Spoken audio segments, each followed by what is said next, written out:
Okay, section 3 of chapter 1. We will be dealing with the scope of the real estate business. And for the audience and also Lisa, I am going to move through these fairly quickly. If you see anything that catches your eye, just slow me down and we'll move through this probably in just a couple of minutes and then we'll move on. Okay, scope of the real estate business. All we're saying here is that real estate has many, many specialties. Now, the beauty of that is real estate allows you, once you get your license, if you get into brokerage and you don't love brokerage, try something else. For example, my career has included not only brokerage, but also new home sales, property management, and now obviously education. So my license has allowed me to do many, many things over the last several years. Okay, so let's take a look at several of the things that you can do closely related to real estate, or what does the real estate industry include? The first one is brokerage, and most people that are taking this class will get into brokerage. What I mean by that is working with buyers and sellers, or tenants and landlords, to put them together.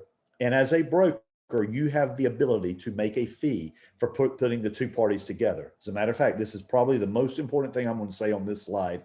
Watch out for the word brokerage. This is not the last time you're going to hear it, but every time you hear the word brokerage, think about this. The reason you need a real estate license is to practice brokerage for compensation. I often tell my live classes as we're going through this that the first question I ask them when they walk into the class is, how many of you could walk out of this class today without a real estate license and sell your neighbor's house? Well, if your neighbor wanted it sold, don't go selling somebody's house that doesn't want it sold. But if they want their house sold, how many of you could legally walk out and sell your neighbor's house? And everybody in the class says, well, obviously we can't. That's why we're here to get a real estate license. And my point to them is every single one of you could go sell a house for your neighbor if your neighbor wanted it sold. What you cannot do is collect compensation. So brokerage means putting two parties together in a real estate transaction for compensation. That's what you need a license for. Keep your eye on that as we go. Move through the rest of these fairly quickly. Appraisal obviously is closely associated with real property. And what do we mean by appraisal? Determining a value for a property, valuating the property. What you're going to find out is your real estate license does not allow you to do appraisals. Appraisal is a specific word, and you have to go to a school and be licensed as an appraiser to do that. We do something closely associated called a broker price opinion or comparative market analysis, but never call what an agent does an appraisal. That would technically be a violation of law.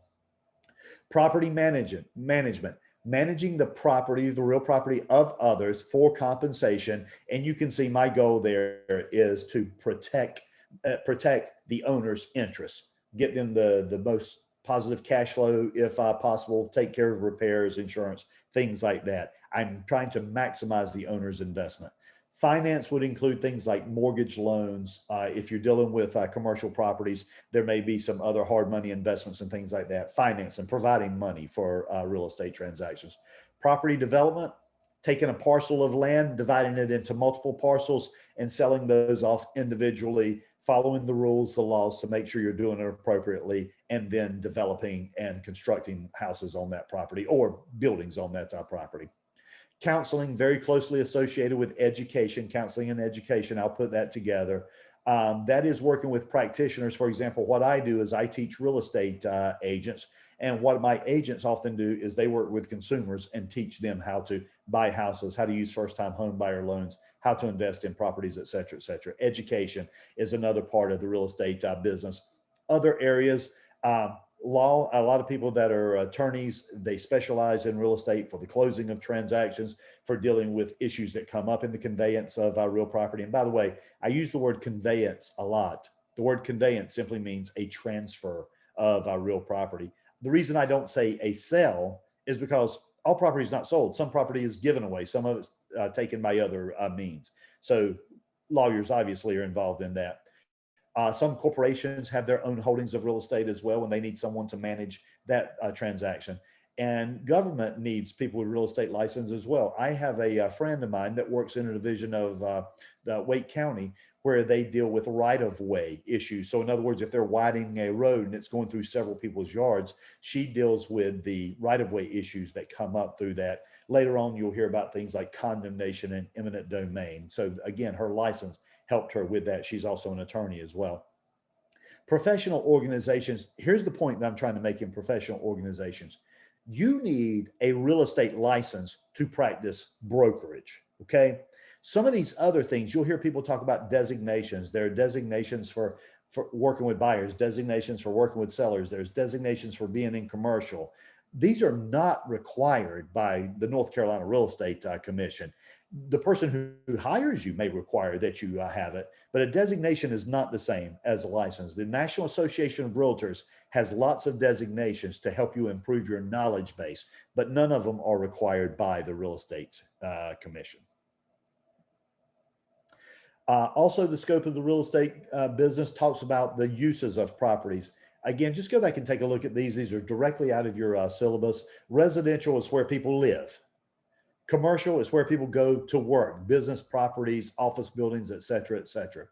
Other uses of property include industrial, which would be your warehouses and factories and things such as that, agriculture, farmland, and I actually added timberland there as well. Timber is considered to be real property. So I want you to think about this for just a second. You'll often hear this adage in real estate. People will say vertical trees are real, horizontal trees are not. And what they mean by that is a vertical tree is still attached to the land, so therefore it's real property. On the other hand, once you cut it down and you stack it into boards, well, that's just personal property at that time. But timberland itself is in fact real property, falls under category. And then there's specialty properties out there as well. Churches, schools, government properties, things like that would fall into that category. Real estate includes all of those. And just a couple of quick questions for you on this chapter. All of the following would fall into the category of residential properties, Lisa, except which one? All are residential except which one? I would say the office condominium.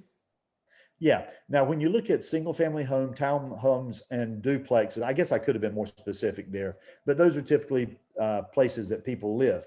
The trick that I threw in here was to say an office condominium. A lot of people, when they think condominium, they think only as a place where people live. But the fact of the matter is condominiums are limited only by the creativity of the developer. And what I mean by that is you have office condos, you have retail condos, you have parking lots that have been condominiumized. We'll talk more about this in chapter 2. But the fact that it's an office condominium, clearly not residential. Very good. And then Lisa, finally, one more. Which of the following would be required by the North Carolina Real Estate Commission to practice commercial real estate? Which of those would be required for commercial real estate? Well, I think it's going to be your broker's license, but we had talked about broker versus provisional broker, that sometimes that's a little bit confusing to people. Okay. Great question. Great point there. Now, if you didn't understand what she said, I want to make this point to you. This will not be the last time we make this point, and it will not be subtle.